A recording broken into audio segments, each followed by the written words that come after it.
High বন্ধুরা, আসসালামু আলাইকুম। আজ তৈরি করব করলার নতুন একটি রেসিপি। করলা দেখে অনেকেই নাক ছিটকায়, একদমই খেতে চায় না, ছোটরা তো আরোই খেতে চায় না। তবে আমি গ্যারান্টি দিয়ে বলতেছি, আজকে যদি আপনারা এই রেসিপিটি ফলো করে তৈরি করেন, ছোটরা কেন, ছোট থেকে বড় করে সবাই একদম চেটেপুটে খেয়ে নেবে। আপনি যা তৈরি করবেন তার একটিও আপনি নিজেই পাবেন না। এটা এতই মজাদার এবং সুস্বাদু হয় আর দেখেই লোভনীয় লাগে, যা সহজেই বাচ্চারা হাতে তুলে নিয়ে খেয়ে নেবে। তো অবশ্যই বাসায় একবার ট্রাই করবেন আমার এই রেসিপিটি ফলো করে। তাহলে চলুন কথা না বাড়িয়ে আমরা মূল রেসিপিতে চলে যাই। এই মূল রেসিপিটির জন্য আমি প্রথমে নিয়ে নিব এখানে করলা। আমি এখানে এই সাইজের মোট 4টি করলা নিয়েছি। করলাটা আপনারা বাড়িয়ে কমিয়ে নিতে পারেন। করলাটাকে আমি গ্রেটারের সাহায্যে এভাবে গ্রেট করে নিব।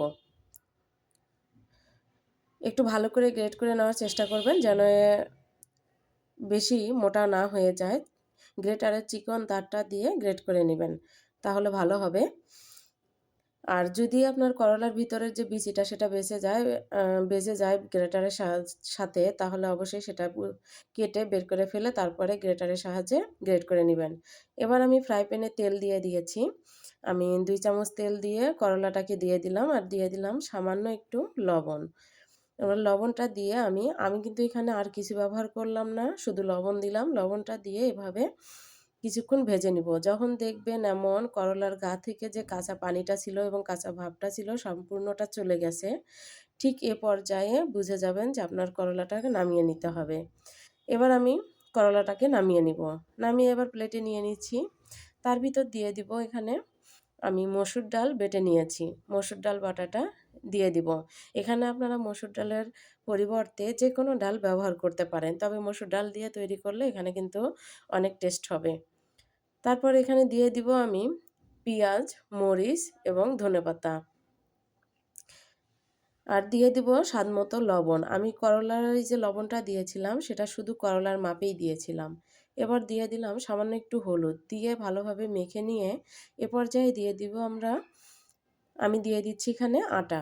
আপনারা চাইলে এখানে চাউলের গুঁড়াটাই ব্যবহার করতে পারেন, সেক্ষেত্রে খেতে আরও বেশি টেস্টি হবে। তারপর এখানে দিয়ে দিলাম গাজর। আমি গাজরটাকেও গ্রেটারের সাহায্যে গ্রেট করে নিয়ে এবার দিয়ে সম্পূর্ণটা এভাবে মেখে নিব ভালোভাবে। মেখে এভাবে গোল শেপ দিয়ে নিব। এবার ফ্রাই প্যানে আমি তেল দিয়ে নিয়েছি। তেলটা বেশি ডুবো তেলও না, আবার কম তেলও না। এভাবে তেলটা দিয়ে নিয়ে আমি এভাবে গোল একটা শেপ দিয়ে নিচ্ছি।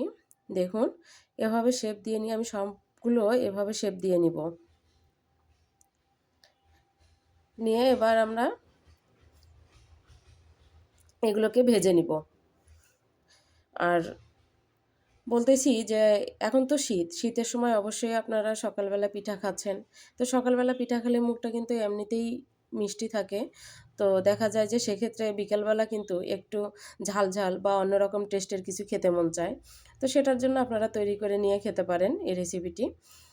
আশা করি খুব ভালো লাগবে। চায়ের সাথে কিন্তু এটা খুব জমে যায়, যা খেতে কিন্তু অনেক বেশি মজার হয়।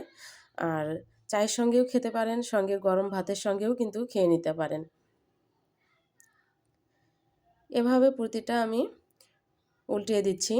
যখন দেখবেন যে উপরের কালারটা একদম আ সিদ্ধ হওয়ার লুকে চলে আসছে, তখন আমি এগুলোকে উল্টিয়ে পাল্টিয়ে ভেজে নিচ্ছি। খুব ভালো করে ভেজে নিতে হবে, মচমচা করে ভেজে নিবেন, তাহলে খেতে আরও বেশি টেস্ট হবে। এবার আমি সবগুলোকে নামিয়ে ফেলব। আমার ভাজা হয়ে গেছে।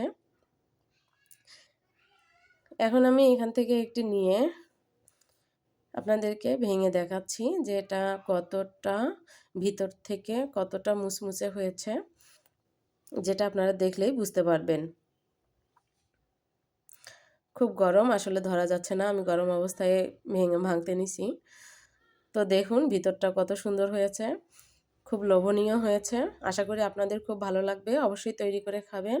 আর এর ভিতরে কিন্তু কোনো তিতা থাকে না, সামান্য তিতা থাকে যা বাচ্চারা বুঝতেই পারে না।